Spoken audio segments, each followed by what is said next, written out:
friends. I'm Stacy Dostey, and I'm here with Jean and Bruce Wilson of Hope House in Lewiston, Maine.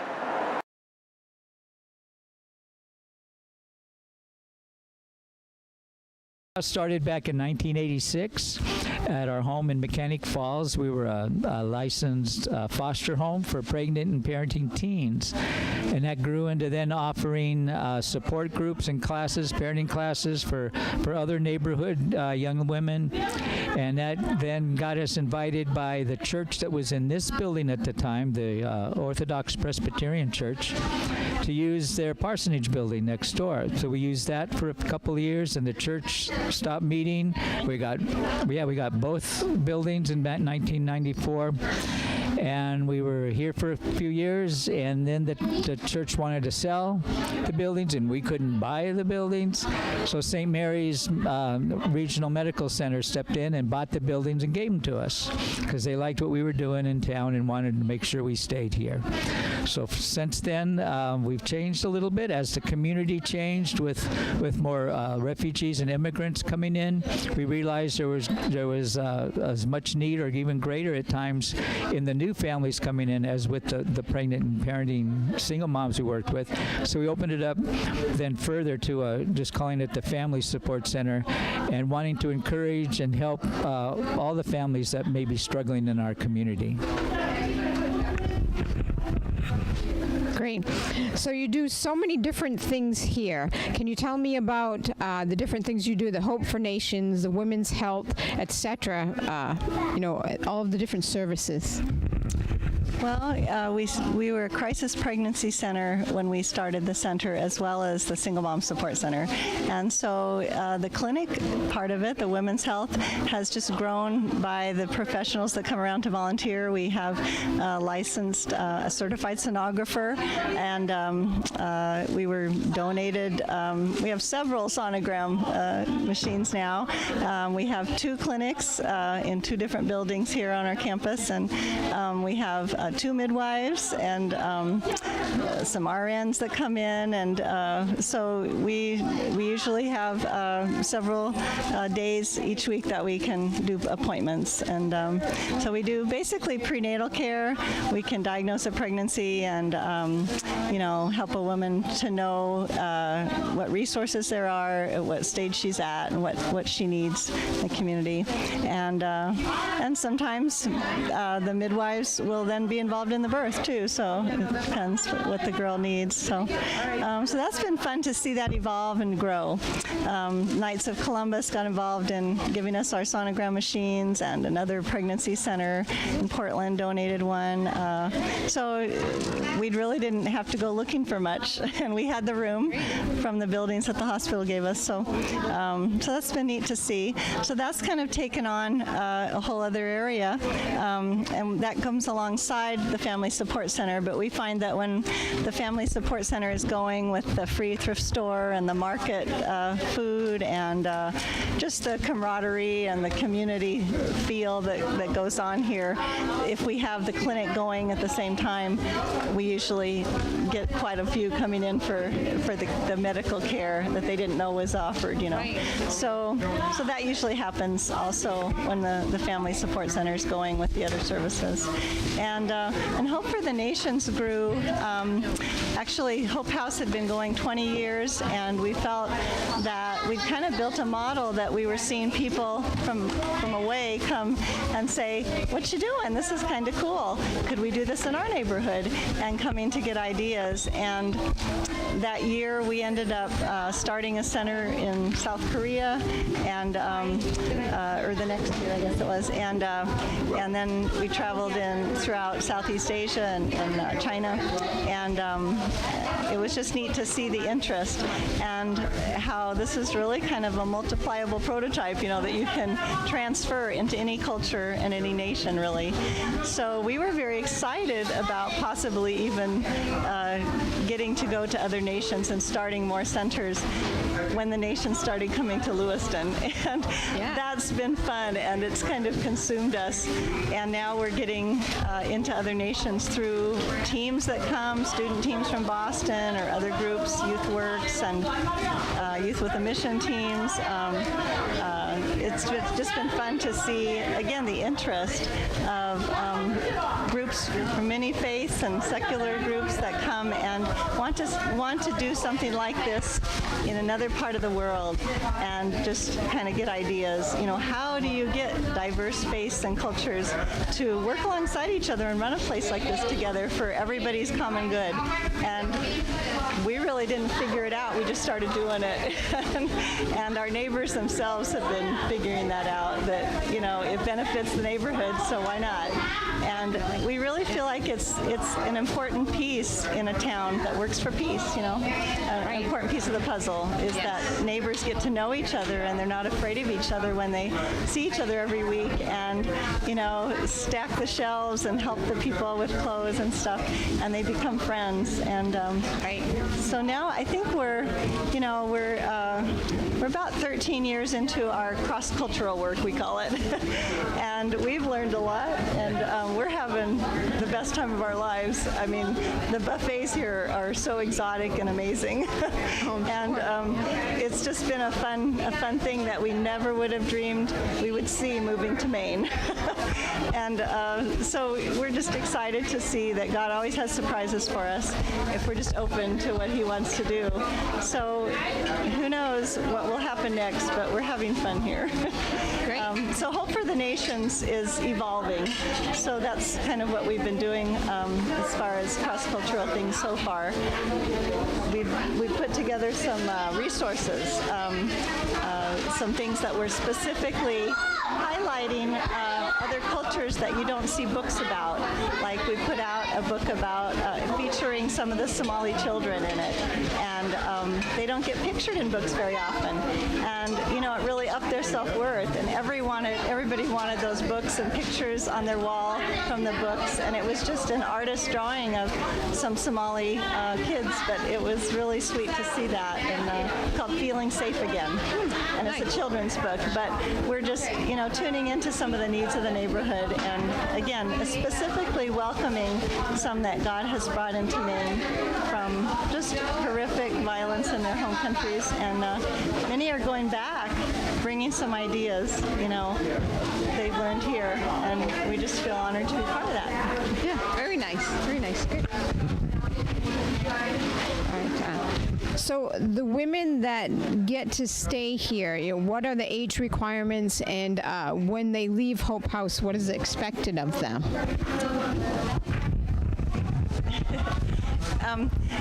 Hope House started with 15 years of shelter, so I think that it's a common misunderstanding that we run an actual home where people are residents. Okay. But now our residential program for some years now has been in family homes called host homes, and we've had people from Morocco stay for several years in one of our host homes, you know, with a mom with her daughter. We've helped when a mother goes into the hospital, who's going to take care of her child when she's off having a baby and she's alone and her husband is in jail. And so, you know, our host homes help in all kinds of situations like that, so that it keeps the family together. Everybody needs a hand sometimes in their family life. Right. And so our host homes sometimes are very temporary for just a week or two. And we've also hosted a Syrian for a year next door just a few years ago. So, Wow. you know, when there was flooding and the hurricanes in the south, we connected with Catholic Charities and we said, send us up some family that needs to come for a safety. And so we're really open to, you know, giving that shelter to families in need. But we don't run a shelter per se in a specific location that's a shelter like you'd think of. You know, that might be in the future. We had a building called Lizzie's that was a shelter home on Pierce Street for about 8 years, and it was a 6-unit apartment building specifically for housing. It was for residential single moms with a couple that ran it, and so, you know, if God gives us another apartment building, maybe there will be another thing like that. Right. Yeah.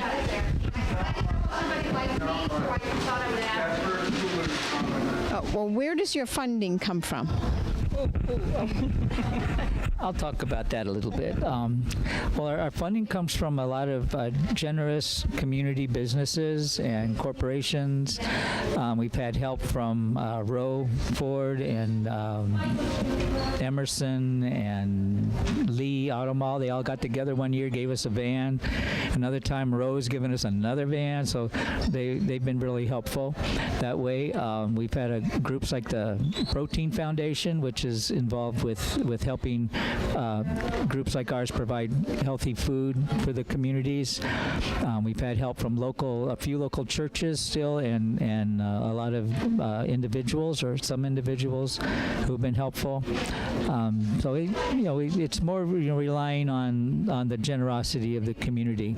We'll always find donated clothing on the porch. Just about every time we come to the center, there's bags and boxes of stuff out on the porch for us from the community, from people who've either been helped by us in the past or have heard about what we do and want to help others as well.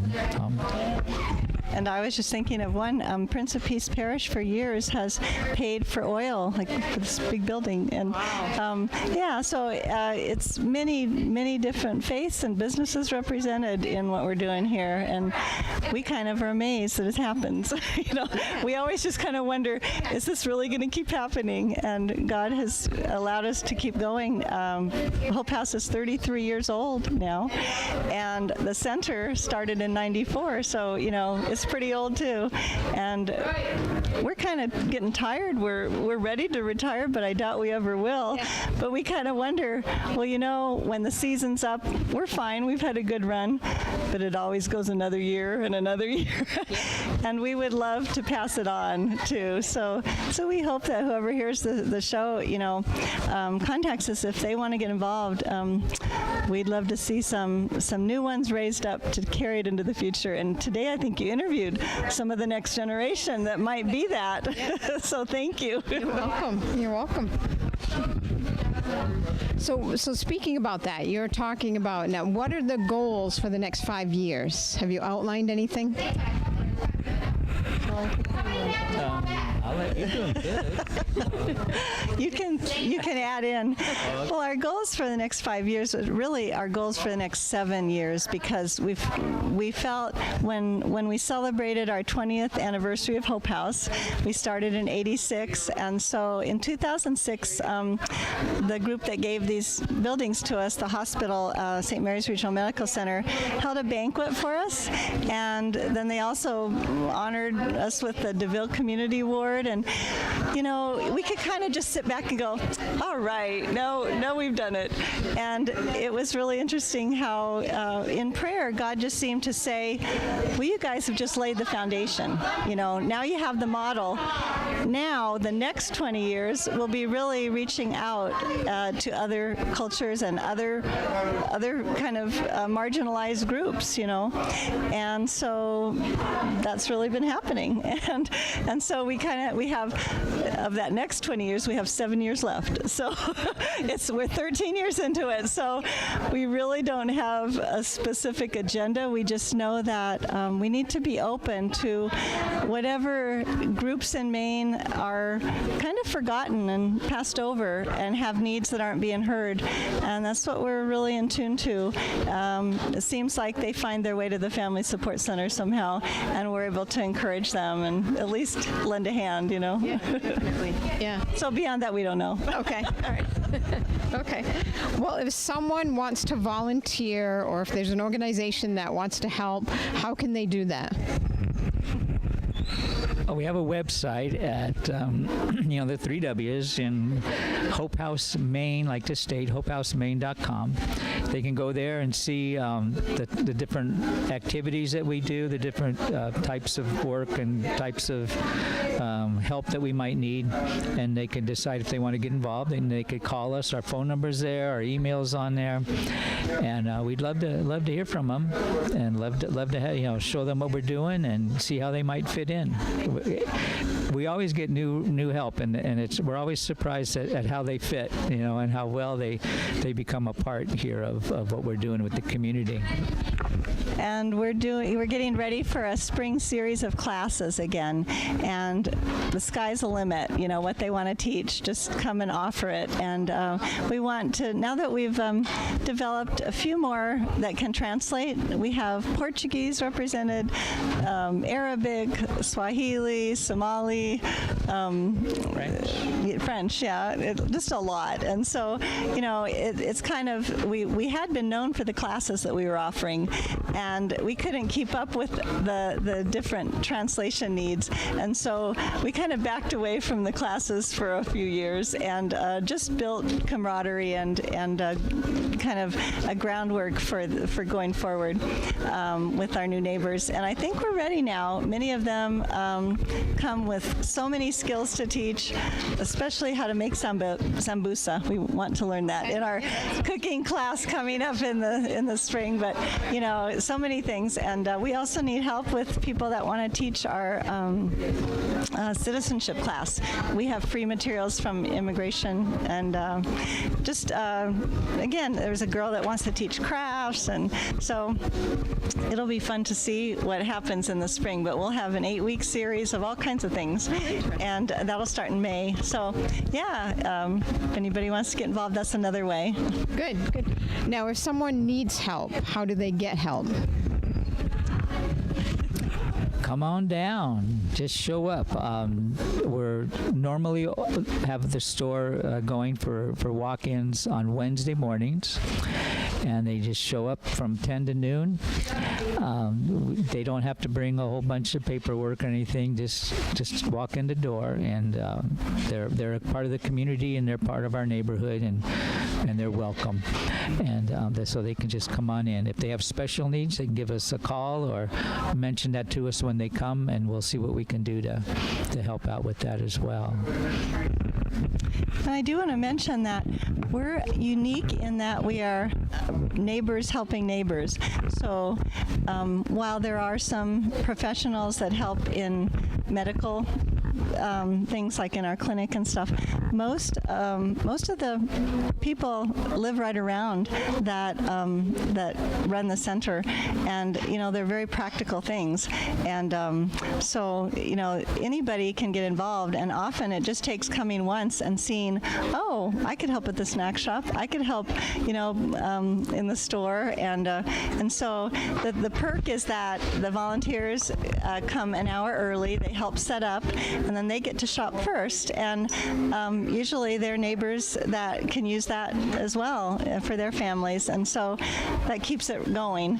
And a lot of times new ones don't know that, and then they come, and the next week they're volunteers. And it blesses them, because I think many nonprofit groups have even rules that say if you were a client, you have to wait 2 years to be able to participate on the staff. Well, here, the staff is everybody.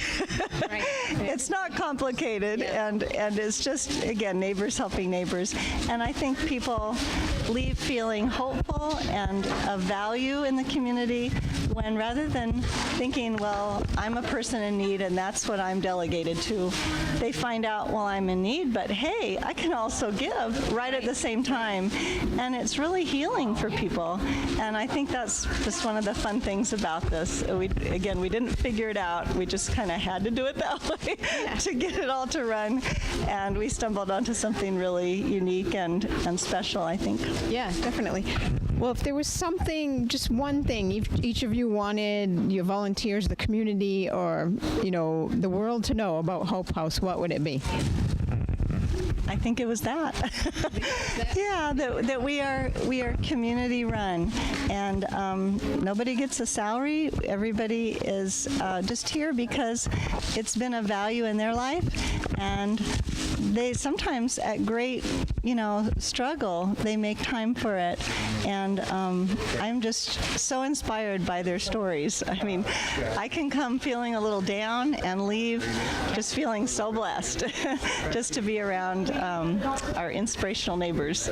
Yeah. So it gives me a lift, it gives them a lift to come and help, and yeah, I think that's the specialness about it and what we can bring to the community.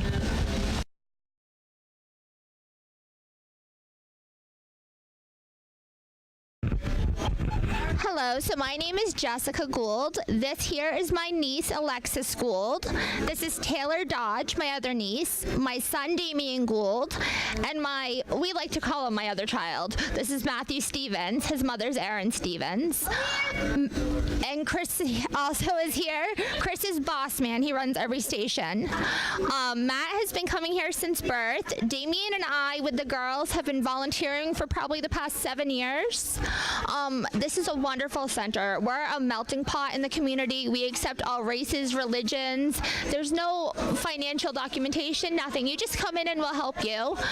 We serve a fresh breakfast every morning. We do fun things like Kids Carnival, where the kids play games and win back to school supplies. We do Christmas help. Anyone can sign up for it. We are always looking in the community to have more people join in and just to get the word out about Hope House. I'm here with Erin Stevens, who's a volunteer.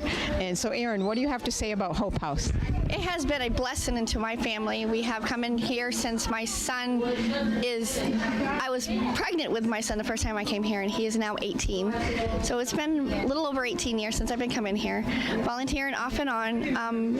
Permanent volunteer for, I'm going to say 5 years now. And it's a family place. It's very family oriented. They open up a lot of places for people to go to. We do activities throughout the summer. It's great. I love it here. This is Makia Jibring, and she's going to tell us a little bit about why she volunteers at Hope House. So I like to be with people and to help people. Like you see, I'm in the desk, welcome to people and show them. So I love to be with people.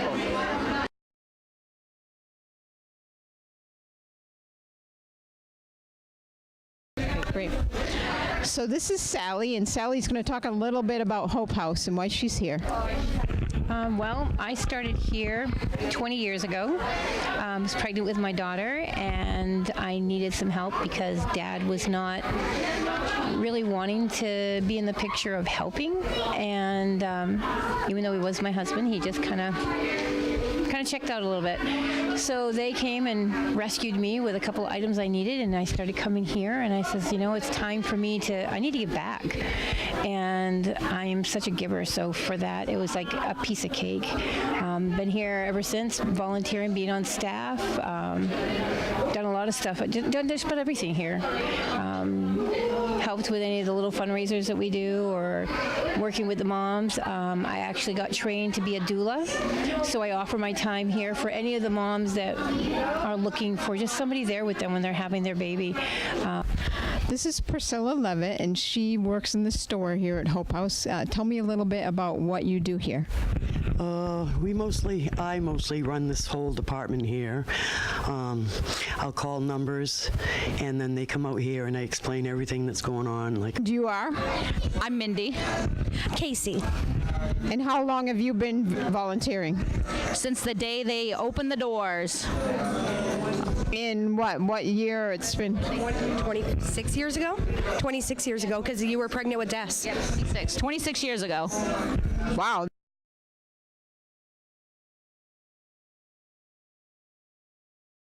Crystal Wilson. And so, Crystal, what do you have to say about Hope House?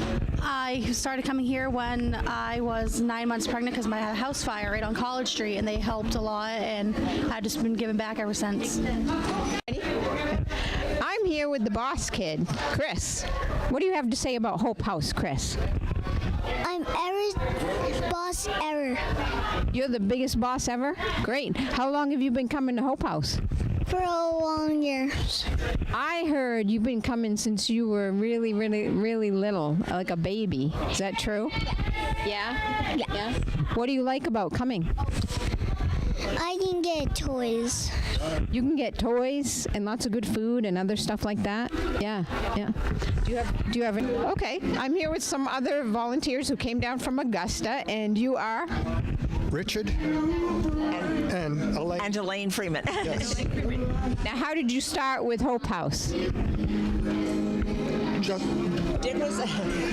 Dick was pastor of the First Congregational Church in Pittston, and this was one of the missions that the church supported. And from bringing stuff down, donations and things down, I became acquainted with Hope House and decided that now that I'm retired, this is where I'm working.